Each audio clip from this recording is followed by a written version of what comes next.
Welcome to Canadian Innovators, the show that celebrates innovation, entrepreneurs, and the Canadian spirit. I'm Ves Sobot, sitting in for Jocelyn Bamford. Every week, we introduce a new entrepreneur, tell their story, and unpack the challenges of keeping jobs in Canada, as well as discuss potential solutions for job growth and prosperity. This week, we're going to be talking about Canadian oil and Canadian gas, a sector which contributes $64 billion in royalties and taxes next year. The industry has contributed enormously to the prosperity of Canadians and has helped drive innovation, making us a world leader. Today, we'll be talking about a unique product used in the oil and gas sector, made from plastic, that protects the environment and that puts Canada ahead of the pack. Joining us to discuss this today is John Brinkman, President and CEO of Imbibitive Technologies, headquartered in Welland, Ontario. Welcome to the program, John. Could you give us a little primer on Imbibitive Technologies and some of the products that you make? Thank you, Ves. It's a pleasure to be here, and thank you to Canadian Innovators for the invitation. Imbibitive Technologies is a specialty absorbent manufacturer, and our flagship product, Imbiber Beads, is, to the best of our knowledge, the world's only oil-sensitive superabsorbent polymer. It's engineered to capture and contain a broad range of oils, fuels, and solvents, and contain them for environmental benefits. Most people are familiar with superabsorbent polymers in the form of disposable baby diapers. Absolutely. Yeah. Those polymers are engineered to wick water away from a baby's bottom, basically eliminates the liquid itself. So how do Imbiber Beads work? Do they do the opposite? Well, they're similar. Good question. Except they're unaffected by water, completely unaffected by water, and will only go after those organic liquids, benzene, crude oil, toluene, xylene, literally thousands and thousands of those types of liquids. They swell when they're contacted, which is important and helps to differentiate Imbiber Beads from the other sorbent materials that are on the market. So when they suck up these hydrocarbons and oils, can you use them later? Can you crack them? Can you recover them? Gee, you're really asking some good questions. Yes, absolutely. They're 100% recyclable. So if you used crude oil, through relatively simple thermal processing, you can recover the oil, thereby closing the environmental loop. It's the only product I'm aware of that offers the industry that sort of advantage. Some of the other features, by eliminating the liquid phase, is that they will also drastically reduce the rate at which hazardous vapors off-gas. So as everyone knows, or should know, it's the vapors that support combustion. It's the vapors that are toxic when inhaled. We were talking about this earlier. Please share with the audience, if you can, the military application of that. Yes, we're part of an up-armoring system with the U.S. Department of Defense called Battle Jacket. First saw its use in Iraq and Afghanistan in 2005, but it's a self-healing, self-sealing system of which the Imbiber Beads are an integral part of the system. Bullet goes into the fuel tanker trucks. The fuel tries to come out. It hits the layer of Imbiber Beads in the Battle Jacket coating and automatically seals the leak path so that there's no product, no way that the tanker can be destroyed. Extraordinary. A Canadian company coming up with an innovation, selling it to our American friends to save lives all around the world. Absolutely fascinating. Yeah, thank you. What other areas do you play in? Well, interestingly enough, for those people who happen to watch the series Breaking Bad, we were approached by the U.S. Drug Enforcement Administration to come up with a solution for methamphetamine one-pot solutions. Highly flammable, extremely toxic. And we came up with a formulation to safely immobilize the one-pot solutions so that the special agents were not at as great a risk as they would when they bust into these clandestine labs. Extraordinary. And of course, that is a very big issue right now in the United States with the porous borders to the south and the terrible difficulty that law enforcement is having dealing with that. So again, another Canadian innovation for our U.S. friends that has solved the problem for them. John, we're going to take a break right now, and we'll be right back with Canadian innovators, and we will pick it up from there.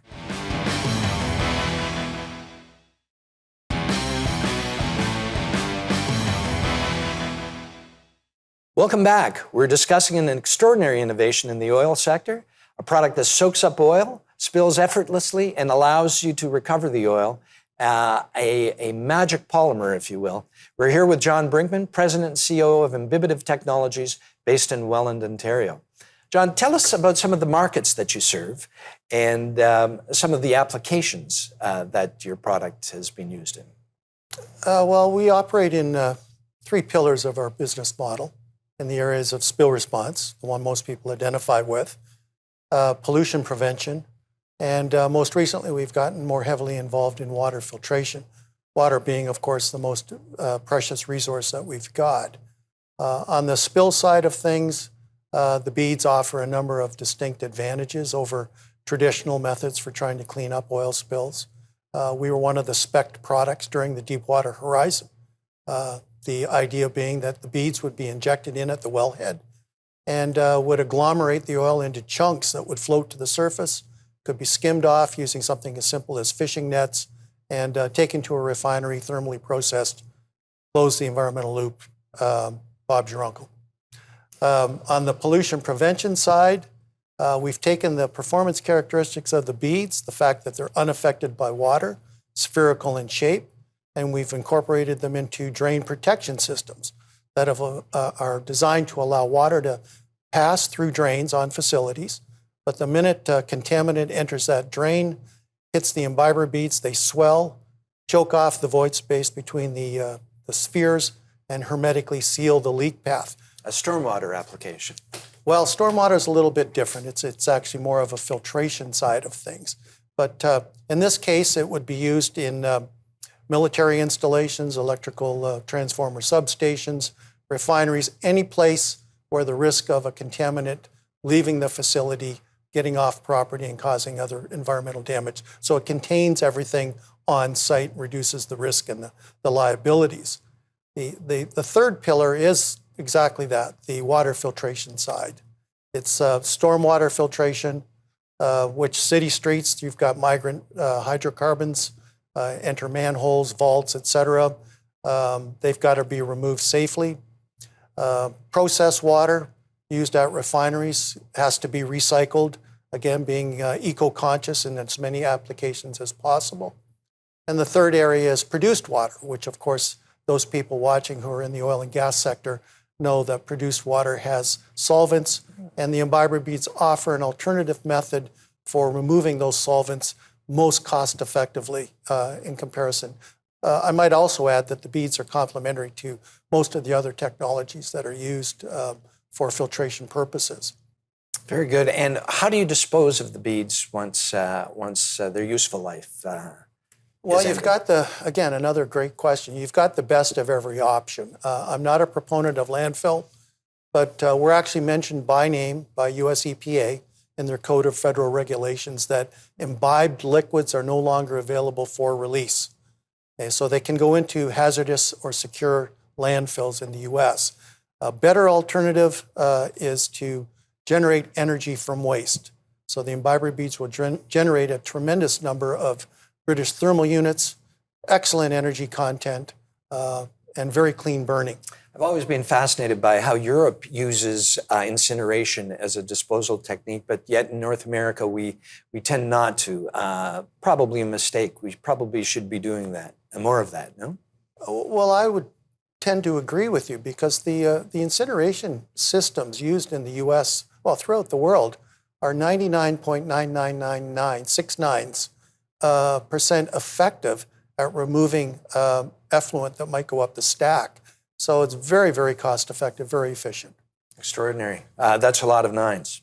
A lot of fuels are colorless. How do you know whether you're picking up the fuel that you want to pick up? We spent a couple of years addressing that very issue. And we came up with what we call the Imbicator color identification system. So we've added oil-sensitive dye to all of our value-added products, our pillows, packets, booms, so that for operators, whether it's maintenance crews, whether it's spill responders, the dye activates when it's contacted by oils, fuels, and solvents. So it allows those responders and maintenance crews to actually visually identify the efficacy of the Imbiber beads doing their job. It's proved invaluable. Also in things like oil-water separators, manholes, vaults that have to be pumped out. You put the pillow down there, it does its business. They look down, can see that it's turned red. End of story.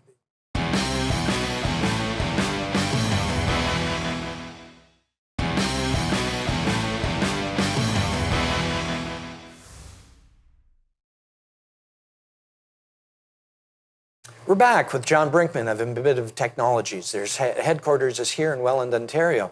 John, I'm struck by how your product is made out of hydrocarbon. It's essentially a plastic, and it's solving an environmental problem. It's almost ironic, given that the government is clamping down on plastics these days. Here is an excellent example of an innovation that actually fixes things. Have you noticed that the government has been helping you to try and promote your product in exports and around the world, or have they been fairly silent on that? Well, in my opinion, Ves, I think the government is either misinformed or misguided or both. And the attacks on the plastic industry and the oil and gas sector in general, I think, are not in Canada's best interest. And I'm suspicious of the agenda that is in play at this time. Canada should be a major supplier of oil and gas worldwide. Totally agree. And so I don't really understand why they're continuing down this path. Things like the Paris Accord, until China and India come on board and commit the same economic suicide to the environment that this government seems hell-bent to do, I'm not sure how it is a benefit to Canadians and meanwhile putting hardship on our economy and those hardworking people that are trying to make a living. If there was ever a time of when people would realize how important the oil and gas industry is to Canada, it would be now, especially what's going on in Europe, especially what's going on in the Ukraine, especially with the tight supply of energy everywhere. Canada is a very, very cold weather country. We cannot live without hydrocarbons, and this notion that we should be living without hydrocarbons is, I think, a little bit premature. Everybody wants an innovation, something new, something better, and of course, companies like yours are creating products like that. But there needs to be some sort of a runway, some sort of a time that these innovations take time to be created. Would you agree? Sure. Oh, absolutely. And, a lot of the alternative energy supplies sources, such as wind and solar, for example, have proven to be unpredictable. Intermittent. Exactly. And, that was proven last winter in Texas. So, the mainstay is fossil fuels, whether the government wants to admit it or not. And, we're at a point now where we have to make some hard decisions. The rush to electric vehicles, for example, how do those batteries get recharged? Through the use of fossil fuels. What's the infrastructure? It's going to be ridiculously expensive to put those recharging stations, and it's going to be more of a burden towards Canadians. So as great as some of these ideas are, we really do have a dependence. And I can't see it for the foreseeable future changing. But to try to rush to all of these other alternatives in the short term, it's just not common sense, in my opinion. What acceptance have you had in Canada vis-a-vis the rest of the world? Has there been a difference in acceptance rate? Well, yes, a huge difference. We supply our products literally all over the world. We're waiting on we had a request for quotation from the military in Saudi Arabia for spill kits for all their military installations. We're working on, we received an inquiry from our Israeli contacts to protect the Dead Sea These sorts of inquiries, our reputation is preceding us, and people are looking for our expertise to help them solve some of these environmental problems. So the Canadian government is loath to going after or utilizing innovative technology such as Imbiber Beads, even though the evidence, in my opinion, is overwhelming as to their benefits. It sounds like they'd be very wise to take a look at this closely and see if they can help industry as opposed to oppose industry. I'm so happy that your product is being accepted around the world, and it is really a feather in your cap for being so persistent and being so innovative and being so dogmatic. And I think you will have a lot of success in the future, especially in a world that is short of oil, short of energy, and short of new ideas. Right. We'll be right back after this break, and we will conclude with Canadian innovators.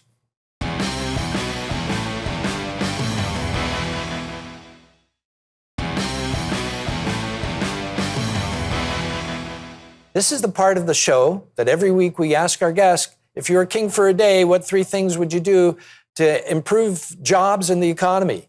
You're in the hot seat, John. What would you do? Oh boy, how much time have we got? Could we have a show just on this? Well, I think the very first thing that I would do, Ves, is launch an investigation into the UN's Agenda 2030. Most people are under the impression that the UN is this magnanimous international body that promotes environmental issues and peace for the betterment of the global community. I don't believe that's true. I believe it's a bureaucratic emblem of the globalist agenda.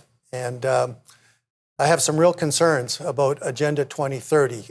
To me, it's about population control, and it's about control of the population. And you know, the things that they're advocating right now, again, these are all pretty much unelected bureaucrats that are dictating policies to us around the world. And our governments are adhering to those policies. I'm not sure where the science is coming from. I'm not sure what the evidence is for a lot of these things, especially the climate change issue, which is now front and center on pretty much all of the topics. So, I mean, I could go on and on about some of the evidence that this has all been in the planning stages for the past 50 or 60 years, going back to when U Thant, the Secretary General of the United Nations, addressed a conference in 1971 saying that we had 10 years, that if we didn't enact climate change measures, we would be in for cataclysmic disasters. That was in 61? 71. 71. Yeah, so 10 we're years. In 2022, and we're still going strong. Yeah, sounds familiar, right?